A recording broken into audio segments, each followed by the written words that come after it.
se nuk të pranon Zoti lutjen duke pas ti mlef. Do doje diken të helmoje dhe difusje kafes të ndë helm dhe pije kafen dhe të prisje që ai tjetri të helmoje, të vdes. Po, lutja është një komunikim i drejt për drejt me hinore. Edhe lutja është një akt shumë i madh. Do doja që secili të mësohet në mënyrën e duhur se si të lutet. Dhe këtë kam edhe në trajnimet e mia si pjesë përbërëse lutjen. Shumica njerëzve luten dhe nuk funksionon dhe dikur dëshpërohen, thotë po mirë, sepse nuk e kanë mësuar saktësisht se si ndërtohet një lutje. Unë të përmendi vetëm dy aspekte. E para, për lutje njeriu duhet të ketë durim. Nëse je në nxitim edhe shpejt se unë nuk kam kohë, nuk pranohet ajo lutje. Mandej lutja duhet të jetë e pastërt. Dyfish duhet të jetë e pastër. Edhe përmbajtja e lutjes duhet të jetë e pastër, që do thotë lutja jote nuk guxon të dëmtojë askënd.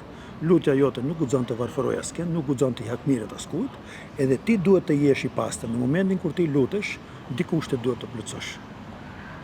Në kraharorin tënd duhet ta ndjesh mirënjohjen dhe dashurinë. Se nuk të pranon Zoti lutjen duke pas ti mlef në sistemin tënd të zemrime, acarime, hakmarrje, këto ndjenjat që na shkatrojnë. Nuk merret ai me ty fare. Tani të bëhemi të sinqertë, Sheki, besoj që secili njeri i gjallë ballafaqohet me gjitha këto veset i quajmë, domethënë që ti e ze veten duke u ryer tjetrin, duke i dashur të keqen tjetrit, duke qenë i zemëruar shumë. Këto ndjenjat na bëjnë më shumë dëm neve sepse tjetrit, apo sepse eksplicit. Apo? Po, natyrisht, kjo do ishte një lloj sikur do doje diken të helmoje dhe difusje kafes të ndë helm dhe pije kafen dhe të prisje që ai tjetri të helmoje, të vdes. Po kjo nuk ndodh.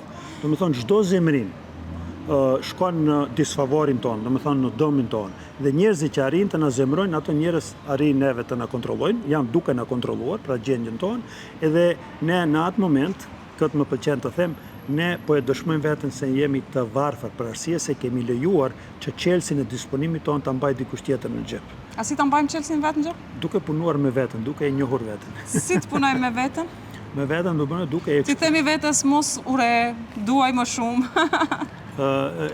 Duke i thon mos ure, mos akme, to t'i la manësh. Këto janë gjëra që fatkeqësisht janë tek qenia njerëzore, në natyrën njerëzore, por ne duhet të kultivojmë këta elemente tjera, respektivisht to energji tjera, siç janë dashuria, mirënjohja, dëmshuria, falënderimi, sinqeriteti, të gjitha këto gjëra, të ngjësitë e mira.